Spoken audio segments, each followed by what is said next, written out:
Okay, starting from here, this is me talking and not engaging with you. And this is me talking and engaging with you. Okay, now I'm engaging with you. We're engaged. But that's a little But weird. I mean engaged, focused. No, not interested. Sorry. I think Lo you're siento. I'm married to your brother. Lo siento. You're married to my brother. My priorities right now are to say the name of the episode. Yes. Because oftentimes. And clap. And we have to clap. Oh, yeah. Dang it. How do we always forget that? 1, 2, 3. Hi, I'm Maggie. And I'm Amanda. And we're sisters. In law. We're watching Suits one episode at a time. It's a show so nice, I've watched it twice. And the show's so great, I'm watching it late. Thanks so much for tuning in.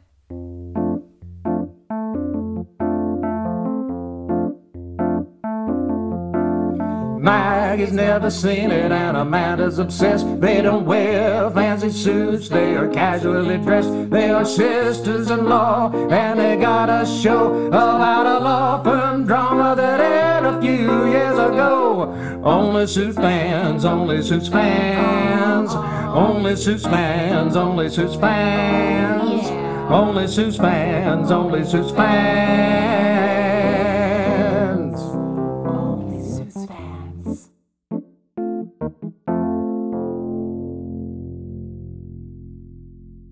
This is season 2, episode 13, Zane versus Zane. Does that sound weird? Zane versus Zane? Zane versus Zane? Wait, is it verse? Verse or verses? Can it be both? Tomato, tomato? Tomato, tomato. Tomato, tomato. Verse versus. Verse versus verse. Versus verse verse. Wait a minute. I've always said Zane versus Zane. I think it's verses, but I think it can also be verse.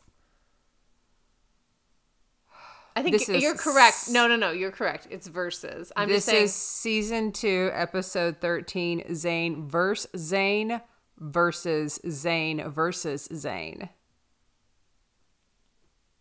Yeah, that's it. Yeah? How do we name the show? We just named it. That never happens. You want to do briefsies? Yeah, I'd like to see your briefs. Well, let me pull down my pants and drop this brief. Everyone thinks Derek Portis was a dick, rest in peace. But the real dickhole in this episode is none other than Rachel Zane's dad, Robert. From belittling Rachel on her birthday to demeaning a woman in a deposition after her case had already been settled, to trying to force a merger with Jessica, Robert Zane is insane in the membrane. He's Zane, he's the brain of lots of chess moves that ultimately bring back creepy crawler himself, Daniel Hardman. Also, more pranks, but these are more fun than peeing in an office or getting someone naked. Katrina fits right in. That was so slick. You did that in one take. You went right from dialogue to insane in the membrane, and I am beaming with pride. Thank you. I feel Did you practice it on the way over here? No, I'm a one. I've been practicing by osmosis, by listening to your briefs, your musical talent. I've just been absorbing it like a sponge for the last 2 seasons and 13 episodes, or 1 season, 13 episodes into the second season. That's very kind of you. I feel like that is just a skill set beyond what I could do. I could not do one take. Stop. Rachel may not have wanted everyone to know who her daddy is, but she sure does want to make sure. I knew I would probably hit it hard on that. Her daddy.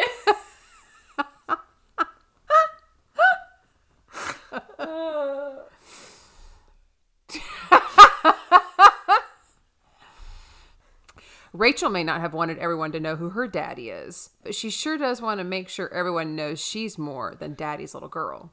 When Mike adds her to the Folsom Foods gender discrimination case, she gets to see her dad in action, and he's not quite the action hero she thought he was going to be. And she's not just the paralegal he thought she was. They both surprise each other with their law prowess, so it's no longer Zane versus Zane, it's just a little zany. Katrina Bennett proves she can hang with the big dogs, woof woof, and spends the entire episode trying to outwit Louis Litt. They finally decide to give friendship a chance, and we finally see Lewis split his pants. Oh, the rhyming. There was some Lewis rhyming. lit. Outwit Lewis lit. Split. Yep. That was good. It was not one take, but you didn't need one take. I needed to hear that many times because I laughed harder each time.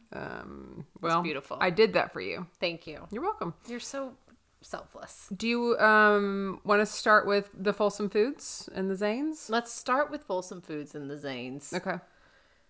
So this whole episode opens on Mike and Harvey playing horse. Yeah, great camera shots too. Great camera Camera shots. in the basket, you know. Yeah, getting the ball, like the Coming. paper balls come down. That's great. That reminded me, when I taught middle school math, we would play that as a review game. So if the kids would get a problem right, they could shoot a paper into the wastebasket. Oh, that's so great. It was great. Anything you can do to get kids to learn. Anything, including horse. Yeah.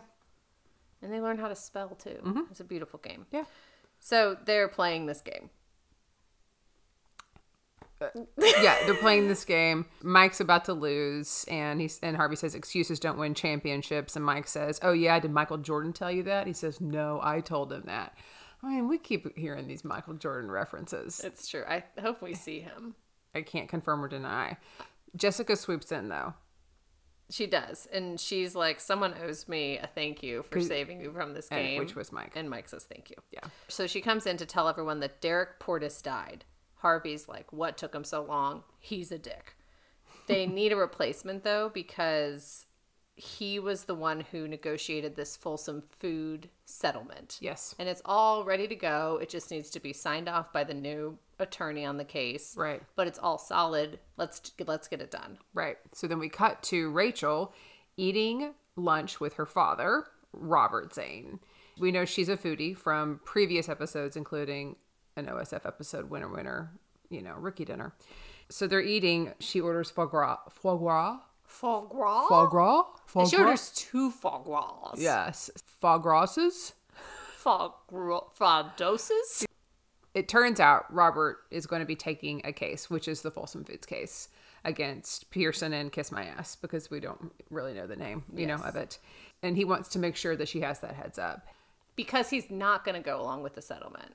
He's taking the case on and he's reopening it. Yes. He could just move it along, but he's not. He's like, no. I'm going to fight this and get Folsom Foods a better deal. She says people treat her different when they find out that Robert Zane is her dad. And her dad says, "Are you worried they're going to judge you for being a paralegal?" And she goes, "No, Dad, only you judge me for being a paralegal." And then he's like, "Well, you're so beautiful." And she goes, "Beautiful, but not smart." Right. Like, he's so demeaning to her in this moment, and it's coming across as so coded. Mm-hmm. So she leaves. She's upset. This is her birthday dinner, and her dad has basically said, like, why don't you just quit? You're never going to be a lawyer. Being a paralegal's embarrassing. Mm-hmm. Just stop. Go be a pretty face. Yes. So she gets up, and she's like, And then she marches right in to Pearson Hardman and demands to be put as the paralegal on the Folsom Foods case. She has to talk to Mike about that because Mike is working the Folsom Foods case. Right. And she had told him, don't ever put me on a case with you ever again. Yes. Mike puts her on the case. And He doesn't know if it's going to be a good idea, though. He does not. I want to say that in this, Rachel is so big mad. She's so furious at her father. And she's big mad. Big mad. Hashtag big mad. Hashtag big mad Rachel Zane. Yeah. She's not even touching her hair or face at all. No. She does a little eyebrow raise, like, put me on the case. But she's in there. She marches in. She knows what she wants. It's very similar to when she took the LSAT when she was so mad at Mike. Yeah. She's motivated by madness. She does not have time to touch her face. No, she doesn't. Because she's big mad. Yes, big mad. Then her dad comes. Robert Zane comes to the office, and he's like, I'm renegotiating the settlement. I'm going to do this instead of $10 million. I'm offering $2 million, and I want to redepose everyone. Mm-hmm. Harvey is not going to take the offer, and so he's going to let Robert redepose Sloan Mosley. So this is something I learned. I did not know that you could redepose. I guess that makes sense. I just thought that if you had the footage from the deposition, then you would just use that. I think if you were the attorney who did the original deposition, I don't think you're able to redepose. But he's a whole new attorney, so he's like, I want to ask my own questions. Yeah. Okay. And Harvey knows Robert Zane is going to rip Sloan a new one in this redepose. They both bond over, though. It's funny, in the original, like, never mind. They just both, Robert Zane and Harvey both thought Derek was a dick. That's right. They did. which was kind of cute. It was like their opening to like, oh, we're on the same page, but also now we're not. But also I'm not. Goodbye. Yeah. Then Robert goes over Harvey's head, even though Harvey and Mike are the Folsom Foods case. He goes over him to go talk directly to Jessica and try to renegotiate again. And he says, Harvey negotiates like a girl. I hate that he says this to a woman. I guess it's a compliment. Harvey's the #1 negotiator. I guess. And Jessica Pearson runs the firm. So Robert, go have several seats, sir. Yeah. And then he says something like, you can't take many more hits. And Jessica has this line. She says, that might mean something if I had a glass jaw. And I thought that was so beautiful. I hadn't heard that before. Have you heard that before? I've never heard it. Like, you can't take any more hits? That would mean something if I had a glass jaw. Dang. She can take him on the chin because her jaw is made of steel. Yeah, she does not have a glass jaw. Rachel's big mad. Donna, we're going to get to that. We're going to get to Donna. Yeah, okay. Then Rachel goes to see Harvey, and because Harvey calls her in. Yes. And she thinks he wants to know if she's tough enough to be on the case. She's kind of predicting what Harvey's going to ask her. And then he's like, actually, I want to know if you being in the deposition will rattle your father. Yes. She's like, no, he doesn't care. He doesn't care at all. And then Harvey's like, great, you're going to be in there. Yes. Because you saying that means your relationship is worse than you think and that he cares more about you than you know. Harvey knows a lot about parent-child dynamics for does. someone who doesn't have children. Yeah, I think He's very astute. I think you can still know that stuff because he was once a child and had a parent. It's true. But he remembered it. Yeah, He retained it. Yeah. So then Robert, Harvey show up to the deposition. Yeah, and Robert sees Rachel. He does not know that she is going to be there. He's like, you son of a bitch. And he said, do you think having her in there will keep me from doing my job? And Harvey's like, no, go ahead and do it. And she's going to see who you really are, which is someone who's about to rip a woman who's in a fair, good, solid case that has already been settled. He's going to rip her open and just drill her and make her feel weak and stupid and dumb. And so does he want to do that in front of his daughter? I mean, when he said this, I was like, he's kind of already done that. He has. Robert Zane does that to her face on her birthday. So I don't know that this is going to... It's not that different. So in the middle of this, or early into the deposition, Mike interrupts and says something that is laughable. He says, I don't know what law school you went to, but I was taught depositions involve questions. Which, that's actually true because he's asking, I don't know what law school you went to.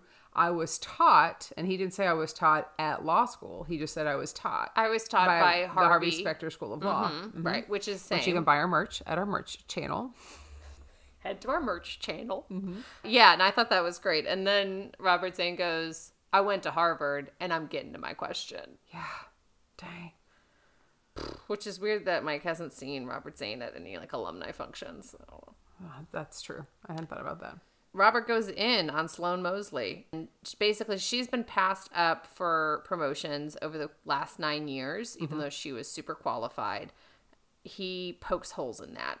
And he's like, maybe you weren't qualified. Maybe no one liked you. Maybe you were jealous. Maybe you should get on and try something else. Maybe you're stuck and you're not as good as you think you are. Rachel's hearing it and she is thinking it's all about her. Because it's the exact same thing he said to her essentially at birthday dinner. Yeah. So then Mike calls it off. He's like, stop it. Knock it off. This deposition's over. Right. And Rachel thinks that he called it off because of her. So she's pissed. She follows him into the men's bathroom. Remember I told you earlier there's going to be a couple of times they go in and out of the wrong bathrooms. Yeah. This becomes very a progressive. Pattern. Progressive, you know what? When they need to talk to somebody, they don't give a F what signs on that door. They're walking in. Yeah. They don't care if there's weenies hanging out in there. No. Oh, man. You're doing okay. Until... Just today, Arthur, my middle son, who is almost 5, was like, Mom, you got to see the boys' bathroom. And I was like, I can't. He was like, you got to see it. And so he went in, opened the door, and he's like, come in, because there was no one in there. Yeah. And he goes, look at this. This is a urinal. And then we're walking back to go to the women's restroom so I can help with everyone. And he goes, which one do you think's better? And I said, I don't know. The women's one has a couch. It has a lamp. It's kind of pretty. And he goes, doesn't have a urinal. He loves a urinal. He loves a urinal. Anyways, Rachel is in the men's room because she's so pissed. And Mike says, listen, this isn't Zane versus Zane, but you seem super determined to tell you, like, to show how tough you are. And you've forgotten about our client. Yeah. And that's true. And he's like, I stopped the deposition for the client, for you've Salone. kind of made this all about you. Right. So Mike and Harvey are talking about the trial, and Mike is calling out the impact it's having on Sloane Mosley and Rachel. And then you have a little note here about some cinematography. Okay. I had to keep watching it because I was like, this looks so funny. Okay. So it's around the 22-minute mark if you want to watch season 2, episode 13. Go to 22 minutes and watch this conversation of Mike talking to Harvey. You'll see they cut to a wide shot, and then one of the background actors is in those dang 5-inch heels they make all these women wear. And she is struggling to walk. Wait, what is she? Struggling to walk across. She passes in front of Harvey and Mike. So she's in the foreground. She's the character you see. And she's walking how I imagine I would be walking in this scene. It's just not the way she would be in Crocs. She looks like, yeah, right. Which is why I wear almost exclusively Crocs. She looks like an AI, early adaptation of AI, woman walking in heels. Which is probably what we both look like. I 1,000% related to this woman, but I was like, why would they put her in the foreground? Because then in the background, there's a woman who seems to be walking totally fine in the heels. Yeah. But she's walking away, not front and center. This poor woman in all black with dark hair too, so kind of like a Daria vibe, if memory serves. Yes. Oh, man. Dang. That resonates. On Easter Sunday, I wore these platform like clogs, which normally you would think clogs. Right. They're very heavy. They're really cute. I was very proud of them when I got them. They're wooden. But they're wooden. They're very colorful. And I fell twice on Easter. I mean, I almost said I ate ass. I ate ass twice on Easter Sunday in these big old shoes. What did you guys get in your Easter basket?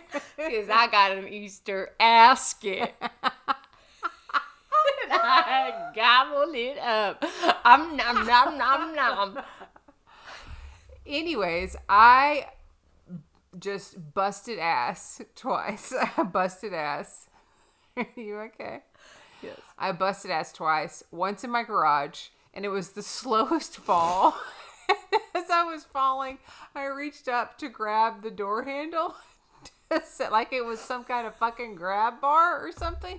And I grabbed the door handle, and the door opened, and that didn't help. It just threw me back into this old chandelier that I have from DCH that's in there, sitting in the garage, and a bunch of freaking extension cords, and I just fell. I was wearing a white blouse and these like navy pants, and I'm like, well, there goes that outfit from Marshall's or wherever it's from. And I got up, come on, dust your shoulders off, and I did it. Went inside, looked to make sure nothing was torn or anything. I was like, I can pull this off. Went to church, came back, and ate some ass like you do. And I went to my parents' house, got out, took one step, fell into the street, and I did the same thing. The door was open, and I grabbed onto the handle. And the door handle is, in fact, not a grab bar. Or It just opened. It just opened. It was already open. So when I grabbed it the second time, I swung out, and I was laying in the street, like laying out in the street. And I was like, "Oh, that hurt. That one was a doozy." And I went down, and I just stood there, but with a hand still on the door. Yeah, like that was gonna help. Oh my god. So, anyways, I empathize with minute 22. Do I leave that in there? Yes. The 8 ass? Leave the whole thing. Don't Leave it even all. edit. Don't edit any of that. And then make a reel with this minute 22 footage in the back, but only tell your story. Okay. I could also just go ahead and reenact. This woman. Yeah, I could show the clogs. I was wearing these clogs, and the way this woman couldn't walk, I ate ass. Twice. Now this podcast is sponsored by Charlotte Stone. So Yes. Mm-hmm. Thank you for your Thank shoes. you. Okay, so then Jessica comes by, and she is pissed that Harvey didn't cut Robert Zane off at the knees like she told him to. And she's like, if he would have cut him off at the knees, he wouldn't be getting up and having our client want to settle for $2 million when she could have settled for $10 million. Yep. So then Harvey tracks Robert Zane down on the golf course. He's golfing with Judge Benjamin. Yes. Robert is like, now, because Harvey's trying to get something going. Robert Zane's like, now the settlement's $1 million. Actually, eventually he lowers the settlement to $1 and he gives it to Harvey. Yep. And they're fighting over who can do their job better, who's a better negotiator. And they're both such hard asses. Yep. Oh, and then Robert Zane goes, come and take it to trial. Come and take it to trial. So then we're out on the streets and we see Harvey eating his, shady breakfast food because he likes something with a little sense of danger. And Rachel comes up to him and she's like, what do you want? She wants to know, what is it going to take to win? Because she's so frustrated with this whole situation. And then he says, now I know why Donna likes you so much. And he also says, oh, well, I wasn't going to keep fighting, but now that you've said this, and she's like, oh, okay, so you were going to keep fighting. Mm-hmm. I get it. And he's like, do you want some of my bagel too? And she goes, yes. And she grabs the bagel to bite it. And I hard relate because if anyone ever even jokingly said, would you like some of my bagel? You would just take it out of their hands? I would. I'd be like, thank you so much. So here's the thing, listeners. There's a place here in Dallas. And it's Maggie's favorite bagel shop. Do you want to tell him the name of it? Yeah, Benny's Bagels. Okay. Every time she brings it up, there are a couple of tears that come to her eyes because she loves Benny's Bagels. I do. So much. I have to say, though, too, there are a couple new shops that have opened up. Really? I love Benny's because it's been my go-to. Yep. Best bagel in Dallas. But Lubby's. You like Lubby's? Is a little closer to my house. Lubby's is super close to us. And it's super good. And it's super charming. Uh-huh. So I've been going there, and I tried out Starship, too. Where's Starship? Starship is in downtown, next to the Big I. Okay. And they opened another location, I think, in Louisville, but we're not going to go there. I'm never ever going there. But the one downtown, very good. Okay. Solid bagel. The Dallas bagel scene is much better than when I first moved here. I saw an article about how Louisville became like the bagel capital of Texas or something. That's because of Starship Bagel, I think. Is it? Moving there. Mm-hmm. Oh, okay. Mm-hmm. Okay. Hard to cook a bagel. So now Mike and Rachel are working together. They are both actually doing the same work, and they discover that they're both looking up who's been promoted in the past 5 years at Folsom Foods. Mm-hmm. So they decide, let's just do this all together. And Rachel's like, I don't want to talk about my dad anymore. And then talks all about her dad. Stop. A bio dump of her dad. Yes. Everything wrong that he's ever done. Yes. She's like, blah, blah, blah, blah, blah. Feels like he was talking right to me during the deposition. She hasn't even told him that she's going to law school. She was the high school salutatorian, and he was like, number 2 ain't bad. Ha, ha, ha, ha. Mm-hmm. And Mike's like, okay, Rachel, he's never going to see a different side of you if you don't let him see a different side of you. Yeah.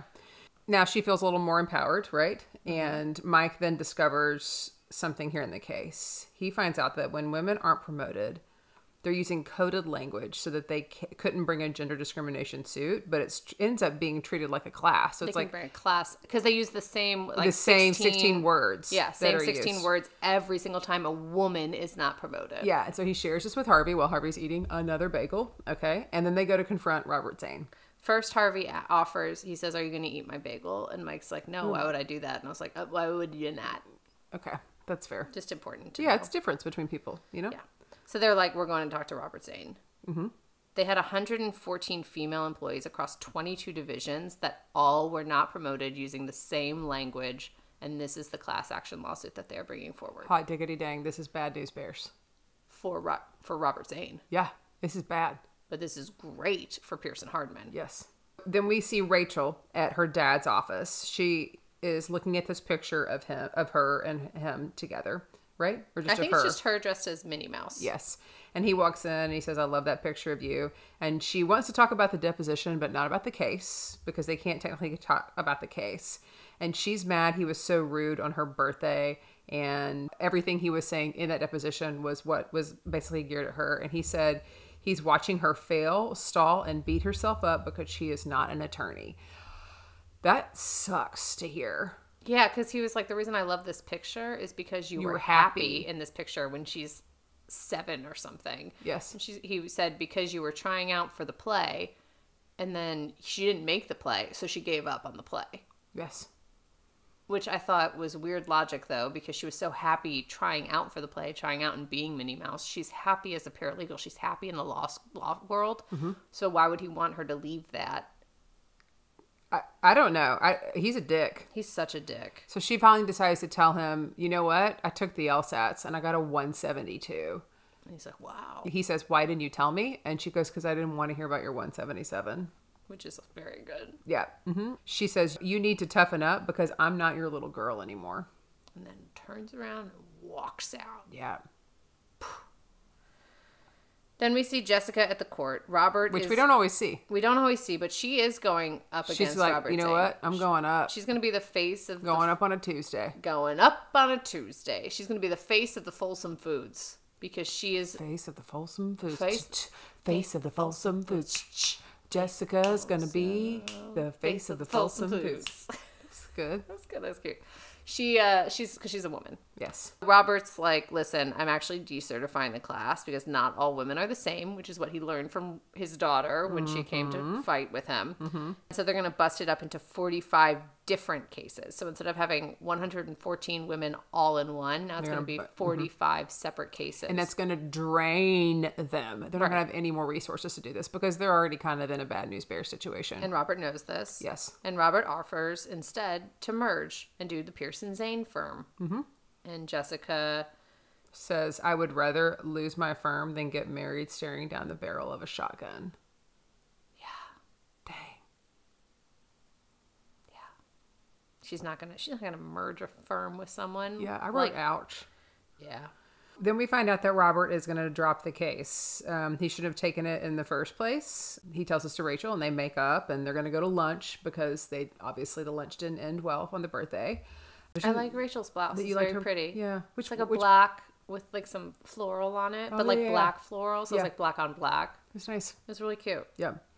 Mike comes by and he brings her a framed copy of her LSAT score because he says you shouldn't hide that kind of stuff. I wonder if she's going to like put it out though. Like, is she really going to put her LSAT score out? Yeah, it's not actually sweet. Yeah, it's kind of weird. I think that's weird. Yeah. It would be weird to walk in and see someone's LSAT score. Yeah, but I think it's a gesture. It was more like the metaphor. Yeah. Of the symbolism of I'm proud of you for this. Mm-hmm. So Harvey and Jessica are quoting the Untouchables. And Robert walks in. Harvey says, oh, Steel Magnolia's quote fest is down the hall. And Robert's like, I'm more of a beaches person myself, which I thought was funny. I'm glad that you remembered how that went down. It was for me, I was like, I've not seen the Untouchables. I've not seen Steel Magnolias. I've seen parts of beaches. Oh, no. Maggie. You just got side-eye from the producer, Whiskey the dog. Which one of those does Whiskey like? It's been a bit since I've seen all of them. I think I've only seen the Untouchables once. Still Magnolias and Beaches I have seen too many times to count.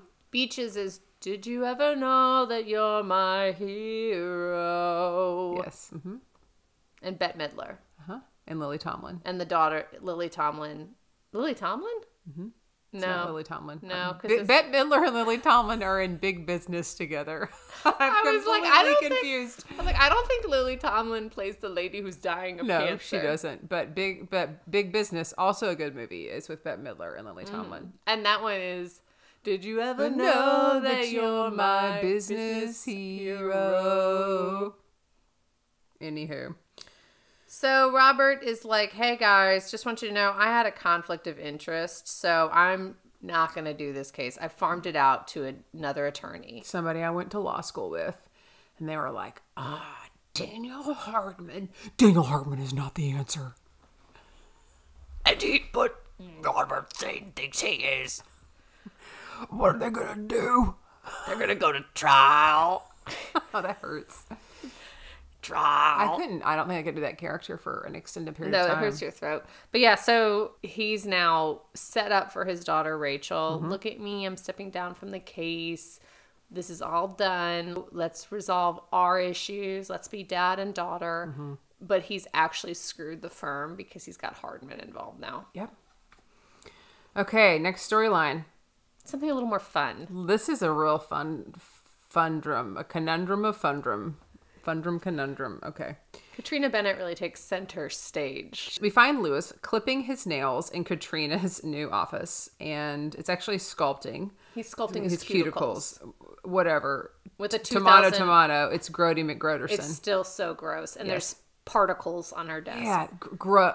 Gross. Josie Literally, Grossy. Nail clippings are one of the grossest things. Especially in places you're not expecting to find them. Where are you expecting to find them? Trash A nail can. salon? Trash can. Yeah, those two places. A trash can like underneath something. Like you opened a door and then there was a trash can under the sink and I found nail clippings. Those are the only two places that's acceptable. Any other place. When people clip their nails in houses and don't... Because here's the thing. You clip your nails. Sometimes they go flying. They pop. You can't... You don't need to invent a little net to put your hand in while you're clipping your nails. Catch them. That's smart. Yeah. Or just go clip them somewhere. In front of a trash can. Or go to a nail salon. It's so gross. And he's upset that she hasn't come to see him because he handles all the first and second year associates. And she's like, okay, but I'm a fifth year. And he's still going to do a power play. He's like, you need my help. He gets into her computer by guessing her password, which he does much better than he did when he was trying to guess Harvey's password and guessed Shaquille O'Brien. And then he makes fun of her defense on a case that she has coming up. He's mocking her. Yeah. And she says, I don't need a babysitter. And he says, you're not getting a babysitter. You're getting getting Lewis lit. You can either welcome my tutelage or crawl back to the DA's office from which you came, is what he says. And he walks out. So then Katrina goes to find Donna, okay? And she needs Donna's help. Everyone needs Donna's help. Yes, she has made these homemade chocolate chip and butterscotch cookies with pistachios. When I was watching this a few nights ago, I thought, do I have time in my schedule to make cookies like that? Because they sound so good. incredibly delicious. They remind me of the cookies Beth used to make. Oh my gosh. That had like marshmallow and Corn cornflakes flakes and and chocolate and oatmeal maybe. And they were so... Because what this cookie is she describing, the butterscotch, I bet, melts and makes it really chewy. But the chocolate chips are going to be those savory morsels. The pistachios, such a nice crunch. I was like, how... I've never heard of this cookie. I know. When she was describing, I'm like, I want to make this cookie. Yes. I made Mama Kelsey's cookies for the Super Bowl. But Mama Kelsey puts in the effort because that recipe took 2 days. Because you have to like do all this stuff the day before to prep. Dough has to stay in the refrigerator for 24 hours. I was like, oh God. They were good. But I probably won't make them again because it was too involved. Right. These cookies though? Yeah. We should make them. Okay. Anywho, she finds Donna and says, I need help. Gives her the cookies. And she says, who the hell is Lewis Lit? I'd like to throw him through a plate glass window. And Donna's like, yeah, everyone does. Yeah, get in line. We're all trying to throw him through a plate glass window. She tells her how to defeat him. So Katrina goes to Lewis to apologize to, quote, any misunderstanding they might have had while Lewis is making a kale power smoothie in an apron. In the kitchen. Yes. She begs for help because she needs help with Judge McIntyre and she asks him to sign on as her first chair. And she's doing this like so theatrical. She's like she's she might as well such a like damsel in distress. It's like she was going to curtsy right there. She's like, you've forgiven me with grace and now you're saving me in my hour of need. You're my knight in shining armor. She's such a good actor. I love. It's so over the top, and Lewis cannot see that this is over the top. The thing about this is that Katrina was actually setting Lewis up because she told him this is all happening on Wednesday. And she did say Wednesday. She did say Wednesday. It actually happened on Tuesday, and that's what was the information that was in the folder. So Lewis has no paper trail. She's like, I said Tuesday, and she goes, you know you said Wednesday. So now it's prank war on. This is gonna be a battle. Yeah, it's gonna be a battle. So Lewis shows up at the hearing and he gets a fine. He's super pissed. So then he gives her the biz and he was like, I'm gonna go to Harvey. And he was like, you better straighten up. And she's like, who are you gonna tell? Which is like literally throwing his words back in his face from earlier when they're upping the ante. He was clipping his cuticles. Now she's gotten him a fine and made him look foolish in front of Judge McIntyre. Yes. So he's going to do something to her. So then she goes to court. He comes in and says, hey, you left your files. And she goes, I don't trust you. Get away from me. Get those files away from me because she thinks they're a joke. And actually, they're the real files because she's holding the joke files, which happen to be his face photoshopped onto former U.S. presidents. Incredible. Yes. The judge says, give me those files. And if this is not real paperwork, you're in for a serious fine. So then she gets a fine. Oh, boom, boom, boom. Right? So she gets fined. I mean, this is like prank war. It's going up in the antes. Donna goes into Lewis and tells him, like, listen, back down. Just Katrina, knock it yeah. off. And Lewis is obviously still very bitter about them not letting him back in the club after he tried to resign and after Daniel left. He's like, come on, enough time has passed. This isn't good. This is horrible. Right. We used to prank each other in fun. Now this is just a hostile work environment. So then Katrina plants his $2,000 clippers in his jacket. So he goes to security at the courthouse. He gets into it with the security guard. The security guard throws him down, is going to arrest him. Katrina walks by. It's like, hey, how are the kids? She's like, oh, they're pretty good. And so she planted this, and he's like, yeah, of course she planted it, right? Yeah. So then he gets thrown in jail, whatever court jail is. Lewis is in jail, not wearing a suit, wearing just a white button down. Yes. Not the same as when Harvey Is wearing just a it. button down. Yeah. But also, Lewis is in jail. He's not on a train going to visit his father's deceased grave. father. Mm-hmm. So Katrina goes and she's like, you treated me like shit because I'm a woman. And then Lewis is like, how dare you? I worship women. My mom is a woman. Yeah. He's like, but I do worship women. He's like, and he does kind of like rattle off like that he worships women. Who did he rattle off that was like his mom, his sister, and then Gwen Stefani? Is that what he said? He said Gwen Stefani. So it was funny. He was trying. He's pissed because it all comes out. He's mad because she took the job from Maria, who definitely deserved that job. And I don't fault him for that. Yeah. But you can't take it out on Katrina, who didn't do anything to Maria. She didn't take Maria's job. Yes. It's Harvey you need to go for. Mm-hmm. So Lewis comes in to his office the next day, and there are mugshots all over his office. Huge blown up mugshots. This makes me think of a prank war that I told you when I worked at this car dealership, we did a lot of pranks. And I got in real early one morning on a Saturday with my friend James. And he and I put Post-it notes inside of, it was my office too, but Lampo. Yeah. And so Lampo and I shared an office at that time. And all glass right there on the service drive. And we covered it from top to bottom, front to back in Post-it notes. And we left one tiny little 1 inch or 1 foot square where Lampo could just look out and see customers right by his computer. And then on his computer monitor, we left a note that said, hey, Lampo, could you pick up some more Post-it notes when you're out? And I was really proud of it. And James and I got there early on a Saturday to do this. So we were very committed. We were there at 6:30 in the morning because we had to have it ready before 8 o'clock. And seeing this made me think of that. Yeah.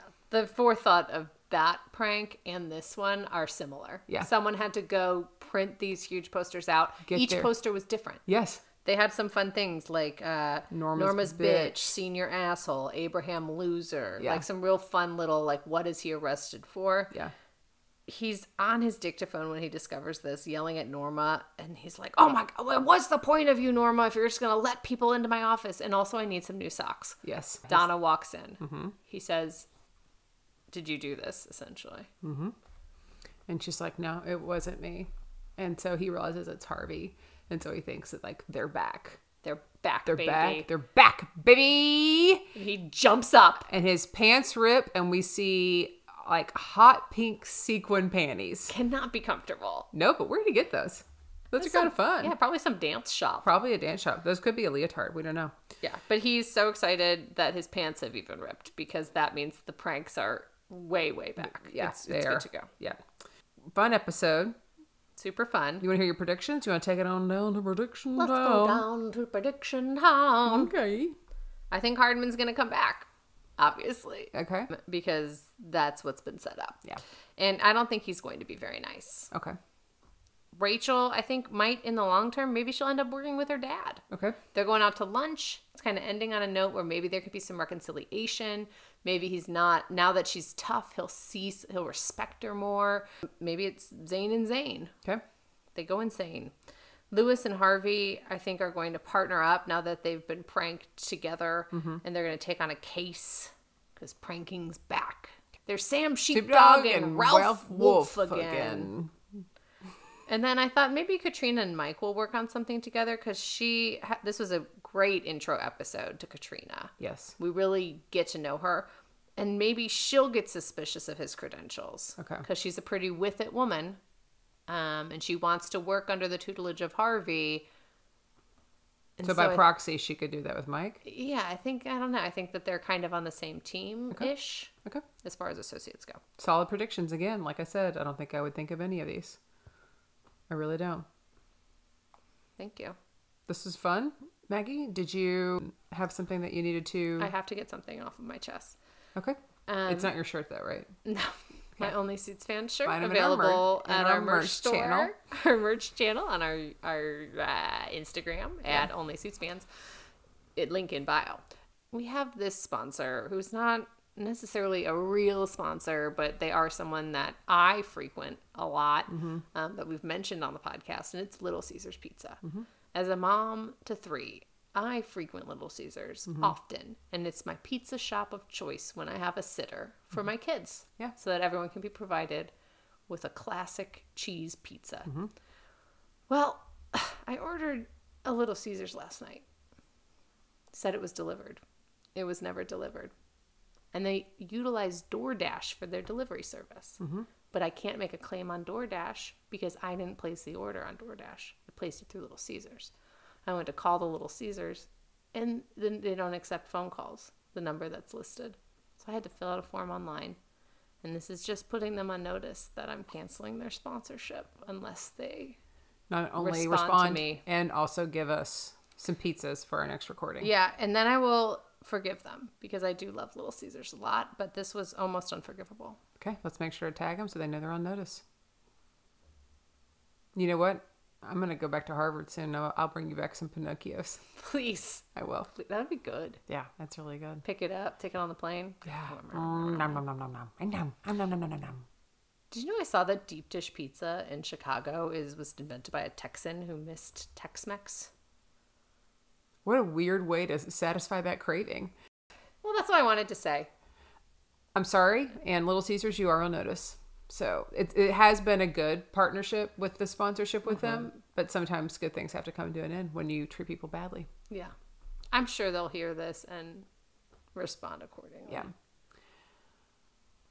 Thanks so much for tuning in. You can follow us on Instagram, TikTok, and YouTube, and you can listen on Apple, Spotify, or anywhere else that you get your podcast. Make sure to like, subscribe, and leave a review.